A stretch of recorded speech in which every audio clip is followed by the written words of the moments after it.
Alors nous sommes ici avec Michel Robert, nouvel échevin du tourisme et de la culture à Gerpine. Alors les marches folkloriques reconnues en tant que phénomène, mais pour la Sainte-Rolande, ça représente beaucoup sur un plan touristique. Oui, par la même occasion, et je viens du folklore. Ah oui, donc voilà, en plein dedans, après une semaine de fonction. Enfin, c'est l'art d'être là au bon moment, n'est-ce pas? C'est calculé. Oui, c'est très calculé. Je remercie bien entendu toutes les personnes qui ont œuvré sur le projet à Gerpine. Et bien entendu, à Gerpine, c'est une grande fierté d'être reconnu par l'UNESCO.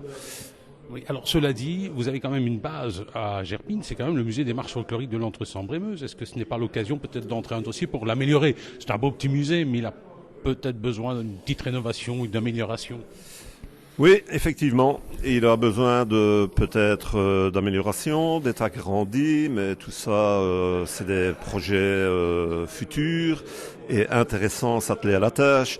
Bien évidemment, il y a quelques années, un projet du GAL avait déjà été élaboré au niveau de ce musée. Donc, étant donné que l'administration communale est propriétaire des maisons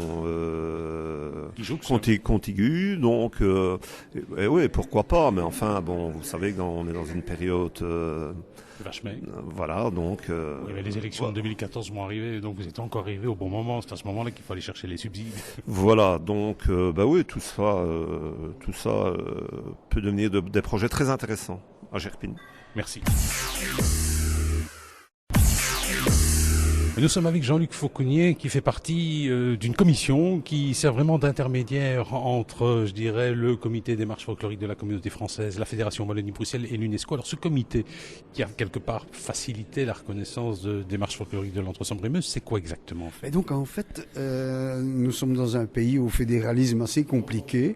La commission belge de l'UNESCO a deux ailes, une aile flamande et une aile francophone et germanophone, parce que la communauté germanophone s'est alliée à la communauté française en cette matière, mais la région wallonne aussi, parce qu'il y a non seulement le patrimoine immatériel, compétence, je dirais, ex-communauté française, disons fédération, et il y a le patrimoine matériel qui est une compétence région wallonne. Donc nous vivons dans une situation un peu difficile, mais alors ce comité en question met un peu de l'huile dans les ruages et permet notamment donc de faire monter les dossiers qui concernent le patrimoine immatériel et le patrimoine matériel vers l'UNESCO. Et là, à ce moment-là, c'est une autre procédure assez complexe.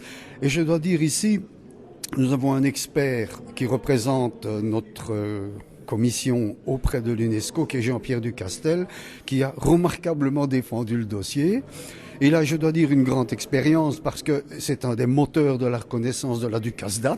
Il est de hâte, mais toute son expérience qu'il a pu développer lors de cette première reconnaissance nous a servi aussi pour les marches. Et je dois dire, il l'a fait avec vraiment beaucoup de talent.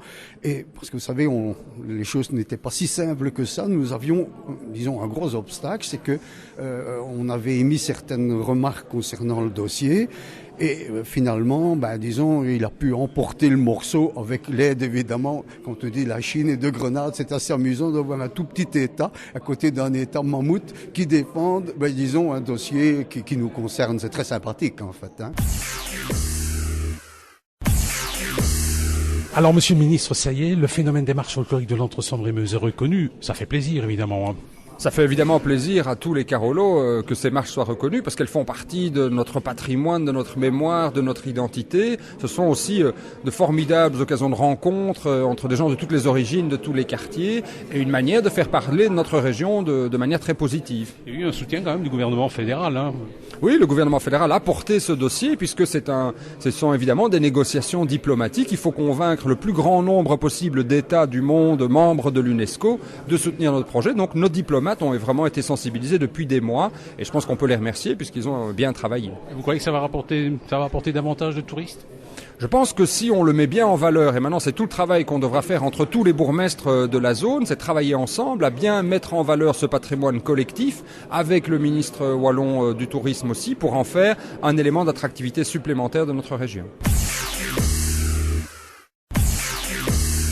Je suis ici avec Anthony Dufrane, l'échevin du tourisme de la ville de Charleroi. Alors dites-nous un petit peu, Anthony Dufrane, cette reconnaissance de l'UNESCO, ça suppose quand même un changement au niveau de la politique touristique. On va miser là-dessus. Qu'est-ce qu'il y a déjà des projets prévus? Voilà, des projets. Mais au niveau des projets, je les discuterai avec mes collègues, parce que vous savez que les décisions se prennent de manière collégiale, également avec la Maison du Tourisme.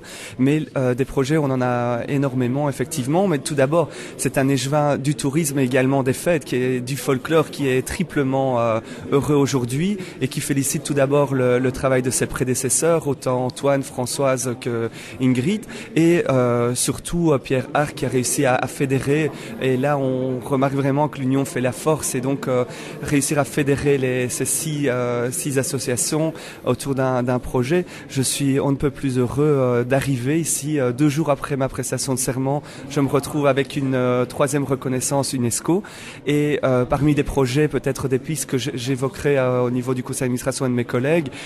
Donc d'une manière générale, via la Maison du Tourisme, on pourra travailler le package complet des 6 marches, mais peut-être aussi surfer sur la vague ici à Charleroi. S'il faut savoir que nous avons 2 reconnaissances UNESCO qui sont déjà en route. Nous avons le beffroi de Charleroi en 1999 et le bois du Casier, et qui sait, demain au moment de la fête de la Madeleine, pourquoi pas proposer un package complet de 3 découvertes UNESCO qui pourraient aussi attirer des touristes des 4 coins de la Terre. Alors, nous sommes avec Monsieur Yves Binon, bourgmestre de Ham-sur-Ornaline. Alors, Monsieur Binon, reconnaissance des marches folkloriques de l'Entre-Sambre-et-Meuse en tant que phénomène, ça vous ravit? Oh, ben certainement, et d'autant plus que cette année, la Saint-Roch fêtera ses 375e son 375e anniversaire, et donc je pense que ça tombe bien. On avait déjà prévu une année de festive, rien que sur le 375e, eh bien, la reconnaissance de l'UNESCO joue un rôle qui fait que la fête sera encore plus grande. Il y en aura des gueules de bois. Oh, il y en aura, oui, certainement, mais il faudra quand même être sage, parce que, justement, cette reconnaissance, c'est un début, parce qu'il faut que la rigueur et la discipline soient toujours au rendez-vous, et ça ne doit pas devenir un carnaval, ça doit rester avec une certaine rigueur, et je pense que c'est ça le début. Ça, c'est une chose importante. Alors, le côté touriste, on va s'attaquer à la possibilité qu'il y aura davantage de touristes?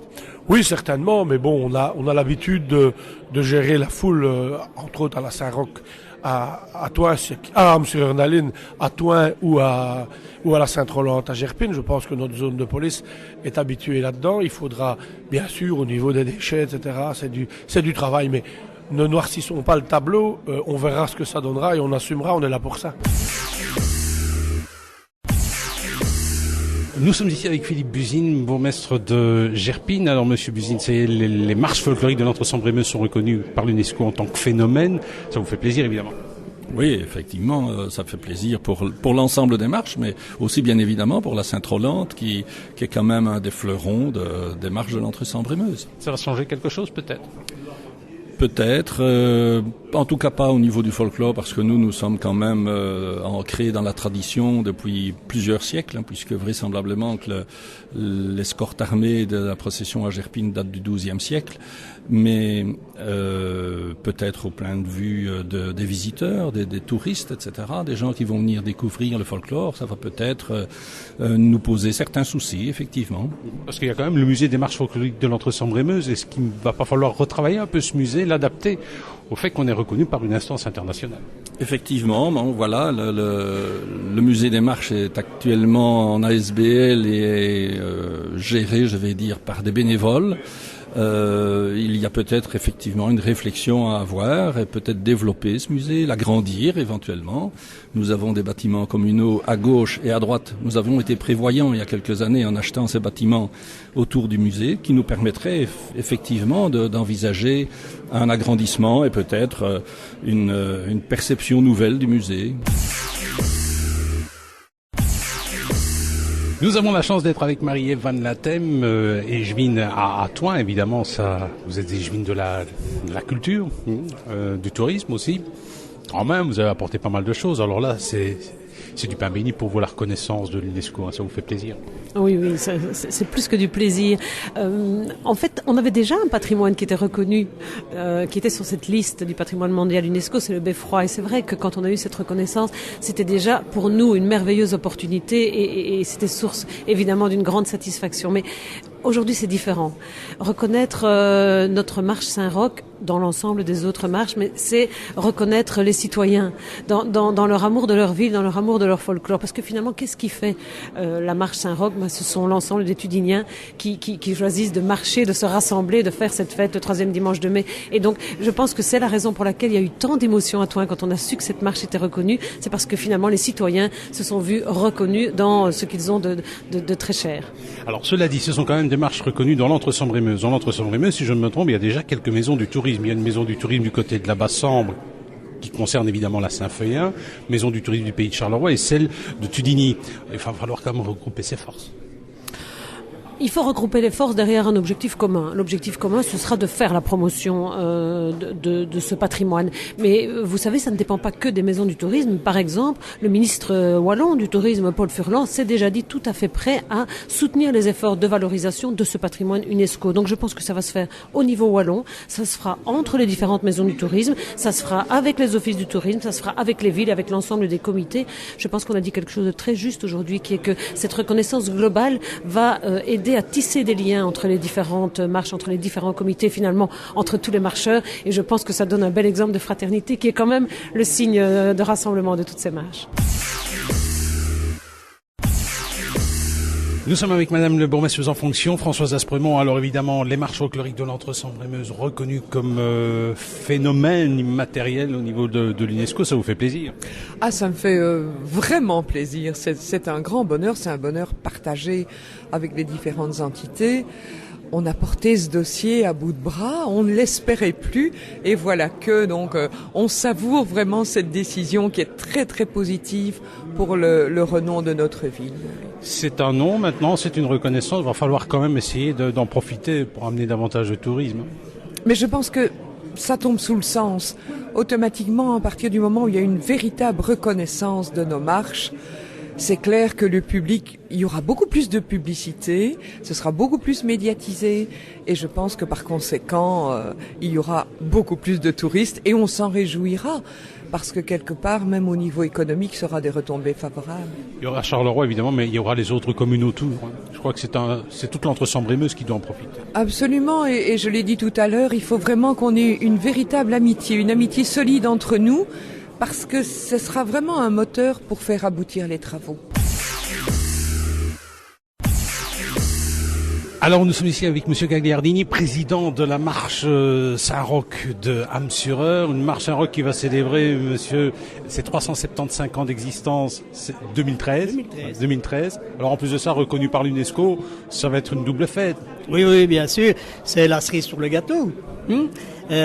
Oui, mais nous, on a préparé 2013. Donc, depuis 2011, on a fait un petit comité de travail pour pouvoir déterminer, et nous avions décidé que ce serait l'année du 375e et non pas la Saint-Roch de 2013. Bien sûr, il y avait toujours cette promesse d'avoir, et cette idée d'avoir la reconnaissance UNESCO. Elle est tombée, c'est inespéré, suite aux derniers événements qu'on pensait nous être portés. On va tout faire maintenant pour additionner à ce que nous avons déjà prévu dans l'année aussi des moments forts pour cette reconnaissance qui est un titre quand même international.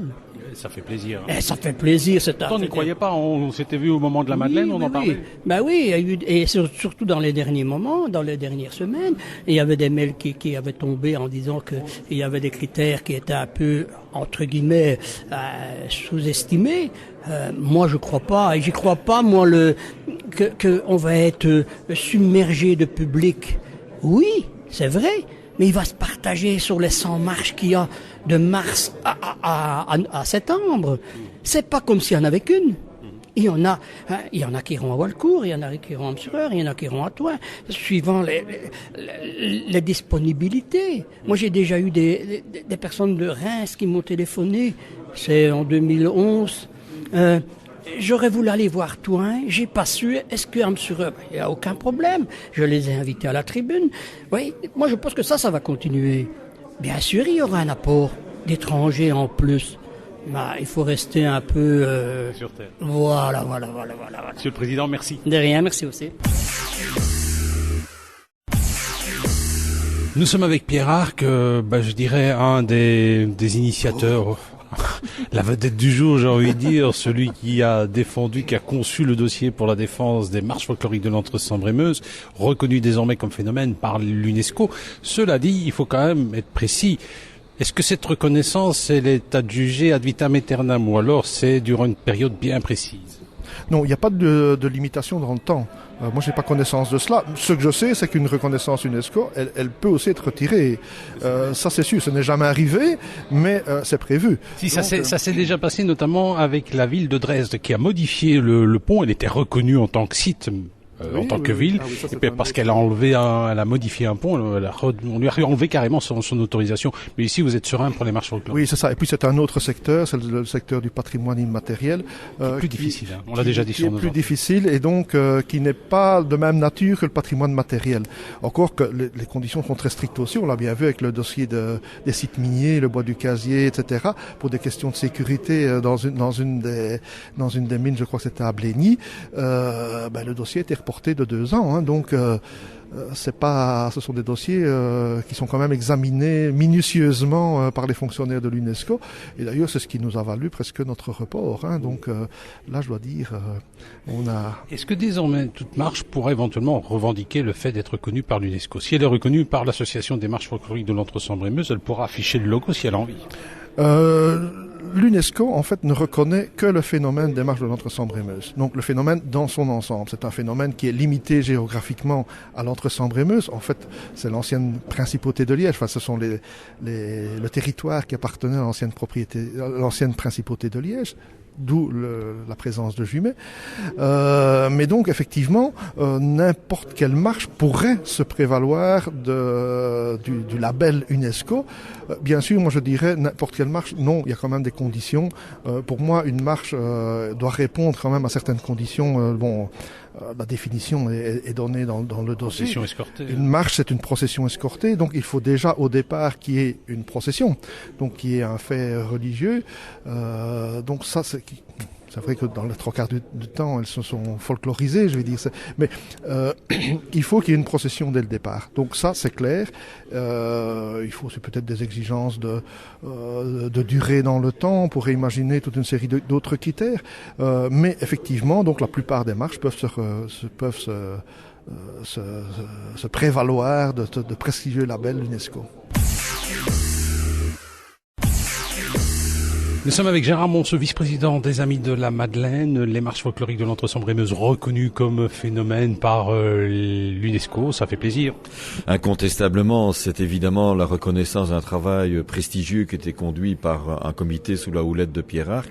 C'est évidemment aussi le témoignage de l'amour que nous portons à notre région. Et bien entendu, nous obtenons, grâce à ce travail, nous avons dans nos mains une clé, comme un diplôme, si je puis m'exprimer de la sorte, en faisant la comparaison avec le monde estudiantin. En ce sens qu'une clé, soit on la met dans une armoire, ou au contraire, on s'en sert pour ouvrir toute une série de portes. Et ces portes que nous souhaiterions ouvrir, indépendamment du fait que nous devons travailler collégialement, pour le bonheur de notre région, mais c'est également faire évoluer, l'ensemble des marches, en les codifiant, en protégeant les parcours, parce que parfois il peut y avoir des visées à caractère immobilière, et là ce serait évidemment dommage pour le folklore, d'autant plus que nous tirons nos racines des profondeurs de l'histoire. Je vais pas m'élancer à vous raconter tout ce qui se passe moins 8000 avant Jésus-Christ, mais sans doute que c'est au moment où il y a eu le passage entre les chasseurs-cueilleurs et les sédentaires agriculteurs que le phénomène de danse groupée, par exemple, est apparu. Par exemple, si vous visitez le site de Carnac dans le Morbihan, eh bien, on apprend que c'est à ce moment-là que les danses groupées sont venues, et on peut faire le parallélisme avec la terre à danse qui fait partie du rituel de la Madeleine, par exemple. Donc voilà, c'est vous dire qu'il y a effectivement des traces historiques extrêmement lointaines et profondes.